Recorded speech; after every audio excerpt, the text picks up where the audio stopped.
शुभ सकाळ सर्वांना। तर आज दिवसाची सुरुवात व्हिडिओनेच केलेली आहे आणि याच बघा ही कोंबडी आहेत ना, आम्हाला झोपूनच देत नाहीत। लोकांचेच कोंबडे आहेत पण झोपून देत नाही। इथं बसलेल्या कोंबड्या ह्या फक्त माझ्या आहेत। पहाटेपासून यांचा कालवा असतो। कोणाचा कोंबडा येतोय बसायला काय समजत नाही। पहाटेपासून बाग देतो। कोंबड्यांनाही असं वरतीच बसायला आवडतं। खाली जाळी मांडलेली आहे पण त्या जाळीत अजिबात जात नाहीत। फक्त कोंबडीची पिल्लं बसतात जाळीत, नाही तर ह्या माकडीनीवरच बसलेल्या असतात।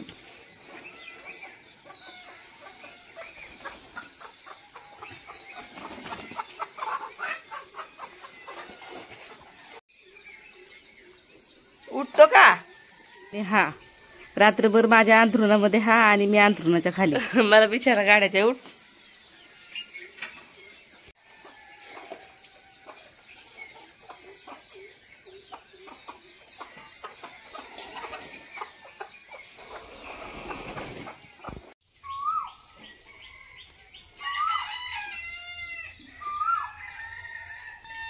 धारा पाणी काढून झालेले, गुरांना रात्रीची कुटी करून ठेवलेली ती टाकली। आता चौधरी साहेब जातील वैरण आणायला आणि मी लागणार स्वयंपाकाला।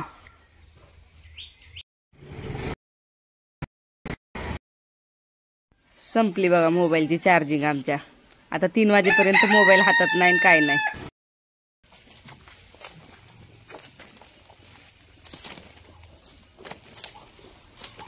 तर आपण भेटतोय आता इथं सरळ संध्याकाळी 5 वाजता। 3ला नाही, 4ला नाही, 5ला।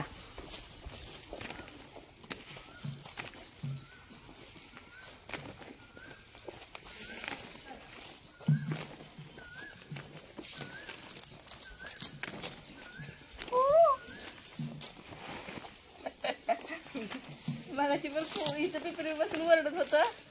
मी कू कू केलं की बंद झालं वरडायचं। तर 5ला भेटण्याचं कारण असं, मोबाईल 3 वाजता लाईट आल्यावर चार्जिंगला लावला होता, त्यामुळे काही शूट करता येणार नव्हतं आणि 2 ब्लाऊज शिवायला घेतले होते। आज 2 ब्लाऊज शिवून मग नंतरच म्हटलं थोडा वेळ चला काहीतरी टेक घ्यावेत थोडेफार।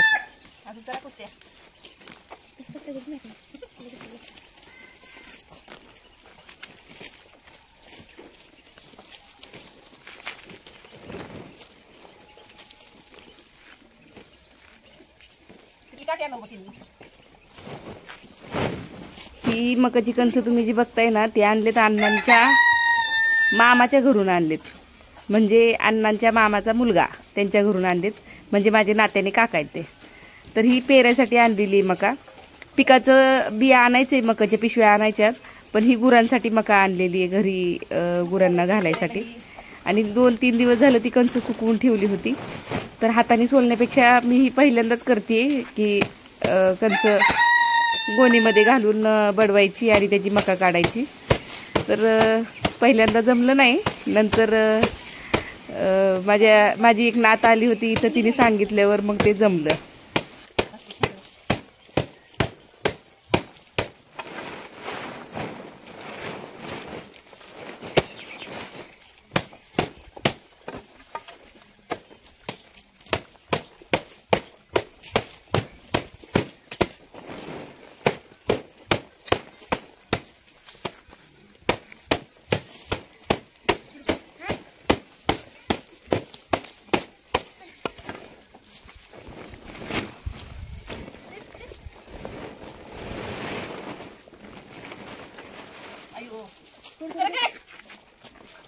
काहीच नाही झालं त्याला। तर थोडं सरक ना, शेरू सरक ना, काय मध्ये मध्ये सरक सरक म्हणजे सरक काय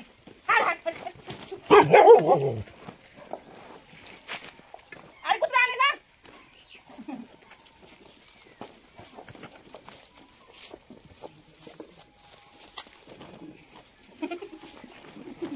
काम कर दे ना।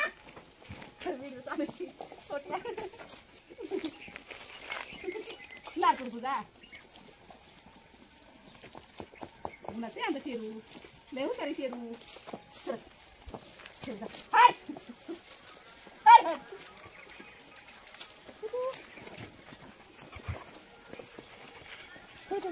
शेरू आमचा एवढा गुणाचा आहे ना, पण एकाच गोष्टीचा ह्याचा मला खूप राग येतो। अजिबात सोडत नाही हा मला. मी जिथं जाईल तिथं ह्याला मध्ये यायचंच असतं. बाहेर चालली माझ्या मागे लागणार, शेतात गेली माझ्याच मागे येणार. शेतात माणूस गेल्यावर घरी राखण केली पाहिजे ना कुत्र्यानी, ह्याचं तसलं नाही. हा माझ्याच मागं. बिछाण्यात झोपला, अंथरुणात झोपलं ना तरी हा बिछाण्यात असतो आणि मी अंथरुणाच्या बाहेर असते. घरात स्वयंपाक करत बसली ना तरी पण त्याला घरातच बसायचं असतं. हाकलून काढलं, काठीने मारलं, काठीने मारायला लागल्यावर तर असं पायांमध्ये मुंडकं घालतो आणि जवळ घुसतो आपल्या लाडात. मग मारू पण वाटत नाही ह्याला. बाकीचं कोणाजवळ घरातल्या लाडात येत नाही हा, फक्त मलाच तेवढा त्रास देतो. असा अजिबात अंगाला सोडून राहत नाही. ती लहान मुल कसं आईच्या मागं असतं तसं ह्याला सारखं माझ्या मागच राहायचं असतं.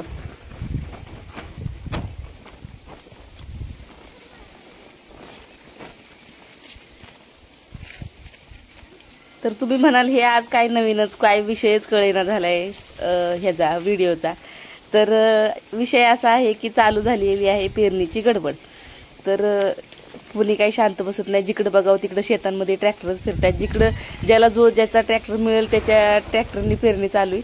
आणि आमच्या शेतामध्ये अण्णाच्या मामाचा मुलगाच येतो नांगरणी फरायला, आणि भाऊ माझा पेरायला येत होता. पण यावर्षी भावाला सांगणार नाहीये, कारण ते शेजारच्या गावातून माझ्याकडे येणार आणि नंतर इथं पेरून माझं थोडंसंच पेरून जाणार. मग त्याचं धंद्याचा लॉस होतो. 1-2 दिवस माझ्याकडेच मोडतात. त्यामुळे मला इथं कुणाचं भेटलं की मी त्याच्याकडूनच पेरून घेणार आहे. आणि मला मध्येच उठावं लागलं होतं, पाणी भरून घ्यावं लागलं होतं. थोडीशी मका राहिली होती बडवायची, तर ती आता घेतली मोकळी करून. आणि आमच्याकडे पावसाळ्याच्या ह्या आता आगाताच्या पेरणीला मका, उडीद, तुरी, आणखीन काय बाजरी आता कोण करत नाही शक्यतो, कारण पक्षी खाऊन टाकतात म्हणून बाजरी कुणाकडं कोण पिकच घेत नाही बाजरीचं. या सगळ्या पेरण्या होत्यात बरं का आमच्याकडं. तर तुमच्याकडे काय काय पेरणी होती कमेंटमध्ये नक्की सांगा. हॅलो मंडळी, नमस्कार, स्वागत आहे तुमचं आपल्या चॅनलवर अजून एका नवीन व्हिडिओमध्ये. मी वर्षा राणी चौधरी, तुमची एक नवीन मैत्रीण आणि एक नवीन शेतकरी. मका वडवून झालेली, बुरकुंड तिकडे फेकलेत, टिक्यात भरून ठेवते, म्हणजे पावसा पाण्याचं सरपण भिजलं ना तरी पण ते चुलीत पेटवायला घालायला होतात. भाजीवाला आलाय, हा बघा माझ्या पुढे चाललाय, दिसत नाही शेरू, तेव्हा गेला. जर आता भाजी घेऊन येऊया. काय ती रोज ती भाजी असते खरं तर, पण आणली तर पाहिजेच. भाजी खायला नको वाटायला लागली, रोज त्या असत्या भाज्या. फोन केला होता भाजीवाल्याने. भाजी वांगी, शिमला मिरचीची जागा बदलली आज शिमला मिरचीची जागा बदलली. तिथली मिरची इथं ठेवली, तिथं दोडका नवीन ऍड झालाय आज. ती फक्त 30 रुपयाला. काय व्हिडिओ बनवताय का? किती तुला दिसतोय व्हिडिओ? 10 रुपयाची 2च वांगी आहेत. आता भाज्यांचं पण आहे का सगळ्यांचा? मला काय तुला आग पण तिला घेतेच कोण एवढी आहे, मला ना काही करू नाही, पण तिला घेतच आहे कोण एवढं. पण माणसं आवर्जून म्हणतात जायचं टीव्हीला. नाही तसं नाही, पण मला माहिती इथल्या बायका कोणी येत नाहीत, मी घेतच नाही कुणाला. शिमला मिरची माझ्याकडे त्या दिवशीचीच आहे. ह्याच्यात काय आहे? गवर नाही आणली आज. कशी? बापरे, किती दे? पाव किलो. टेम्पोत आतमध्ये आवाज येत नाही. पाव किलो दे, पाव किलो. कांद्याचा भाव काय आता? 40. सगळ्याला चालत, त्यामुळे ककडी पण आला. मान्य, सगळं मान्य आहे. काय करणार? 35 रुपये पाऊस आहे. सगळंच वाढले आता, गवारच मी कोण नाही वाढले. वांगी कशी? 20 रुपये पाऊस आहे. वाकड झालं हातात. टाकली माझी वांगी आणि गवारची पाऊस.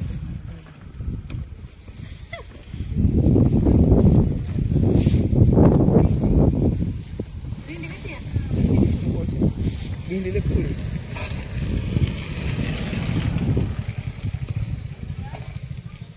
सगळ्यांची मजा आहे, आपल्यापेक्षा आल्या नाही मजा. खरेदी मावशी गवारवाल्यांची मजा आहे. 120 रुपये किलो. कोणता पीक करतो पारताय, त्याला पीक भावच नाही. अजून काय द्यायचं? लय बारीक वांगी कडू लागतील काय भरून करायला? 100चे नोट आहे. काय बाई मला तर भाज्याच काय काही कळत नाही या. 500 झालं 500ची समजा काय तर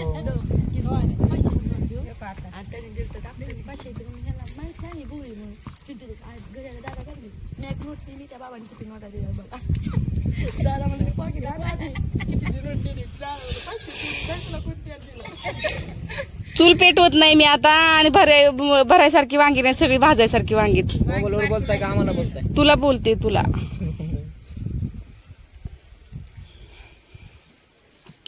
द्या आम्हाला 10 रुपयाची वांगी बरोबर. 10 रुपयाची 2च वांगे आहेत. पुरती बाद झाले उद्या आणखीन काय द्यायचं?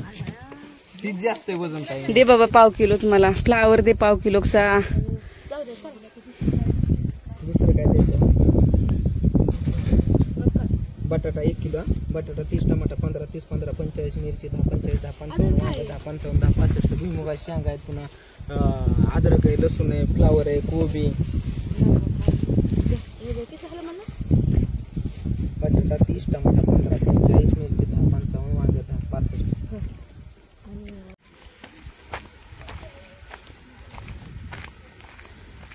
आली वे राऊंड मारून एक. कशाने ग?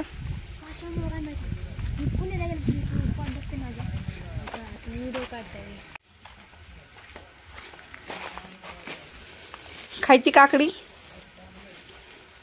दिली तर खाईत म्हणा.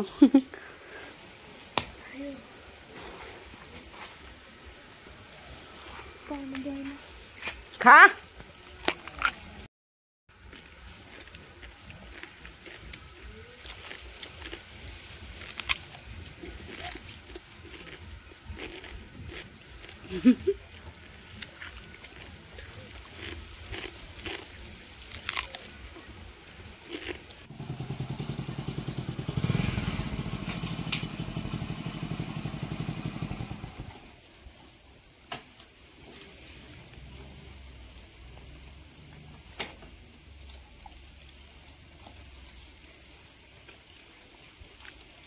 लय उशीर झाला आज.